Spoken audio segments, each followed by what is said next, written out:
Salut. Bon voilà, le combi 65 qu'on attendait, qui est complètement d'origine. Donc on va le décharger, on va le mettre au garage et alors on va faire une petite analyse pour voir un petit peu les choses qu'il faut regarder en fait quand vous achetez un combi. Tous les points de contrôle qui sont importants à faire. Et donc je vais vous faire une petite vidéo à ce sujet là. Ok, allez, à toutes.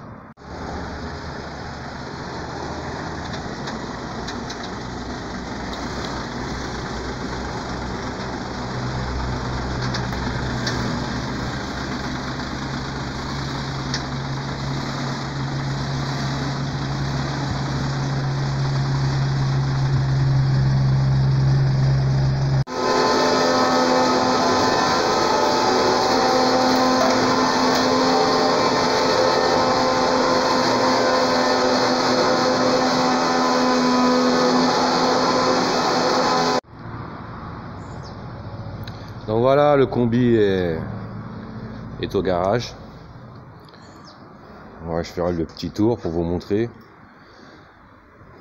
Donc ça c'est un combi 1965 qui est complètement d'origine en fait. C'est un combi qui n'a jamais été restauré, accidenté. Donc c'est vraiment ce genre de combi là qu'il faut chercher en fait. Vraiment d'origine. Voilà, la peinture originale. Tout est bien aligné. Vous voyez, les portes sont bien alignées. Ici aussi. Donc c'est vraiment ce genre de choses qu'il faut regarder en fait quand vous achetez un combi. C'est déjà regarder les alignements des portes. Ça c'est très important parce que c'est extrêmement difficile d'aligner les portes sur ce genre de véhicule. Donc on va ouvrir. Je le découvre en même temps que vous. C'est un ami à moi qui me l'a envoyé, qui a eu cette opportunité. La petite radio d'origine, impeccable. Donc surtout très important aussi, c'est de bien regarder les plaquettes d'identification qui se trouvent ici. Et également les numéros de moteur. Je vous montrerai les numéros de moteur après. Donc les points importants à contrôler. On va commencer par l'avant. Ici, cette pièce là. Souvent ici c'est rouillé, c'est bouffé. Il faut faire très attention que cette pièce là soit bonne. Ici, cette colonne là, généralement elle est bouffée. Il y a plein de rouille à ce niveau là. Et ça c'est un montage qui est assez chiant à faire parce qu'en fait vous voyez il y a plusieurs tôles. Il y a cette tôle là qui vient là. Après il y a cette partie là qui revient par dessus, qui ferme ici. Et il y a cette partie là qui rentre ici. Donc c'est une partie bon, je vais pas dire que c'est impossible à refaire, mais on va dire que bon, c'est relativement chiant. Donc si vous arrivez à avoir un combi comme ça avec le montage d'origine, c'est vraiment un gros avantage. Cette partie là également, le dessus là où la porte vient se fixer, ça c'est une partie il faut bien regarder généralement ici dedans. Parce que s'il y a eu des fuites au niveau du toit, tout ça, ça va être bouffé jusqu'au bout. Cette partie-là également. Regardez qu'elle soit bien ici. Cette partie-là. Cette colonne. Et là, et l'autre colonne. Donc je viens de vous expliquer exactement ce qu'il faut regarder.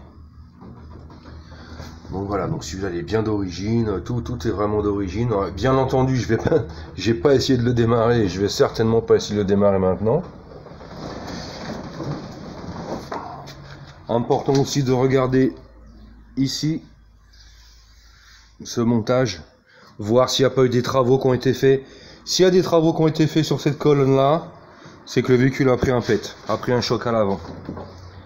Les colonnes, les charnières. Regardez à ce niveau-là. Ici, généralement, qu'est-ce qu'ils font? Ils te mettent une grosse soudure dégueulasse avec du mastic et c'est tout craqué. Donc ça, c'est pas bon. Donc le montage correct, c'est celui-là. Voilà. On va regarder un petit peu. Ici, c'est bon. Ça, c'est d'origine.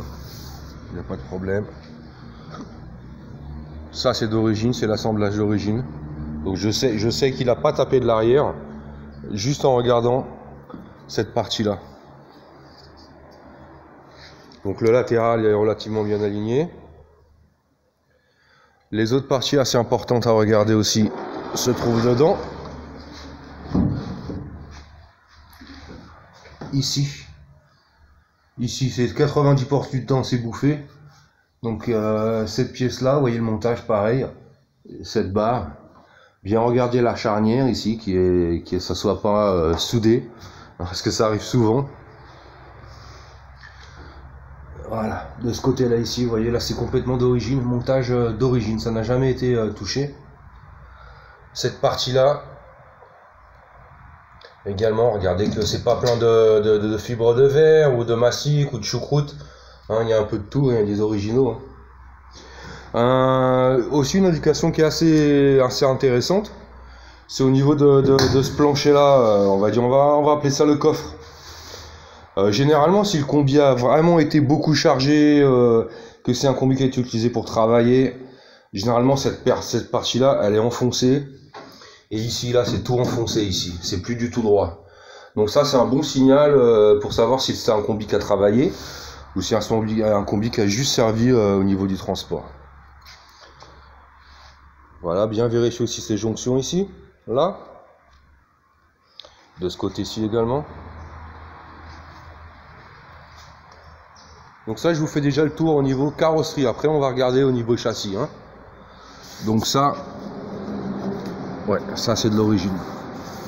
Ça c'est origine. Donc il n'y a pas eu de changement d'aile arrière ni de face avant. Donc c'est un bon indicateur. Donc déjà on sait que le combi il a pas pris d'accident. Bon, au niveau du latéral, c'est bien de regarder, de s'aligner, de se mettre comme ça en fait. Tu vois, comme ça. Et ça doit être bien tout aligné, tu vois, le latéral. Il faut pas qu'il rentre pour dedans ou qu'il rentre pour dehors.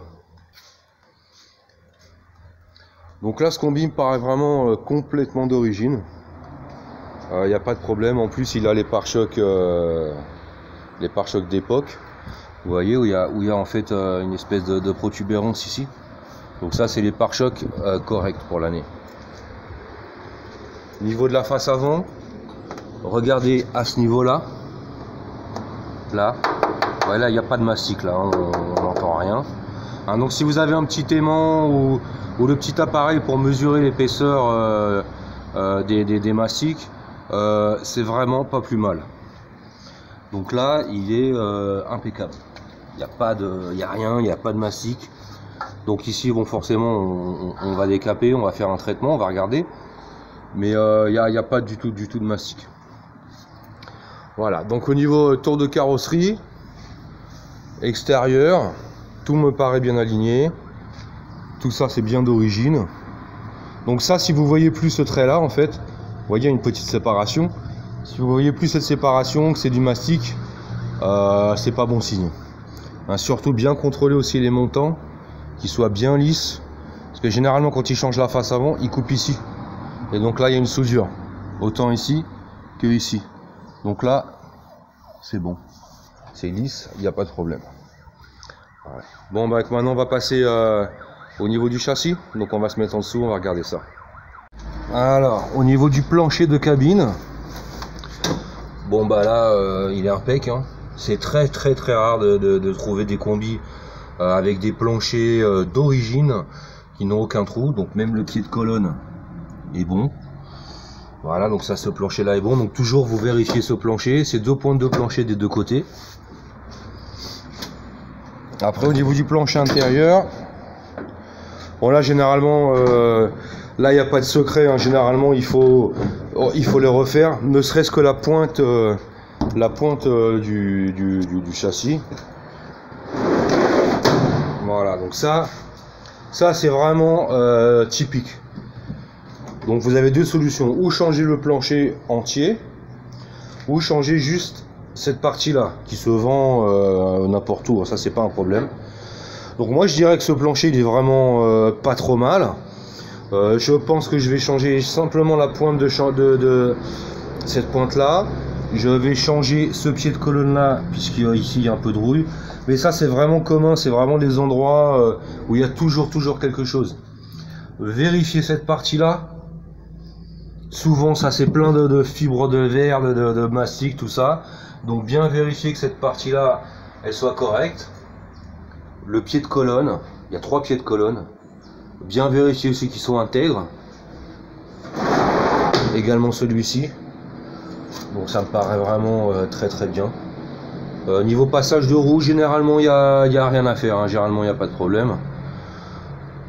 Donc là, à ce niveau-là, bon, là pour le moment c'est vraiment pas mal du tout.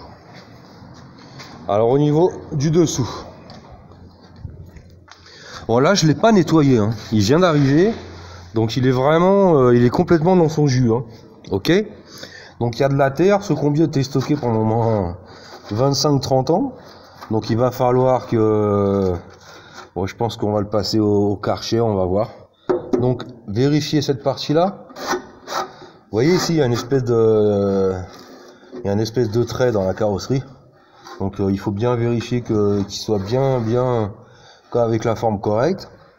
Vérifiez cette partie-là. Ici également, cette partie-là. Là, encore une fois, c'est d'origine, il n'y a pas de fibre, il n'y a rien. Les passages de roues, généralement, il n'y a pas trop de problème, hein. On va passer en dessous. Alors, bon, alors en dessous, le principal, la chose la plus importante, c'est les deux longerons principaux, hein. C'est-à-dire celui-ci et celui-là. Donc là, c'est impec. Pas de problème. Les traverses, elles sont bien. Bon, ça peut arriver qu'il faille changer les traverses. C'est pas très grave, c'est pas des pièces qui sont très chères. Généralement, quand on sort le plancher, on refait les traverses, on refait les supports les renforts de cric. Ça c'est le renfort de cric et ça c'est le support de cric. Vous savez, le cric qui rentre ici sur les combis. Donc là, bon, bah, il va falloir que je le nettoie, hein, forcément, mais ça me paraît vraiment intègre. Autre partie importante, cette partie-là. Vous voyez, ça c'est le tube. C'est le tube en fait où vous avez les barres de torsion. Donc il commence là, il passe à travers le châssis, il continue ici. Super important qu'il n'y ait surtout pas de soudure sur cette pièce. Surtout pas de soudure ici. Vous voyez, si vous voyez que ça a été soudé, qu'il y a qu'il y a du mastic, qu'il y a quelque chose, c'est que la pièce elle a craqué ici.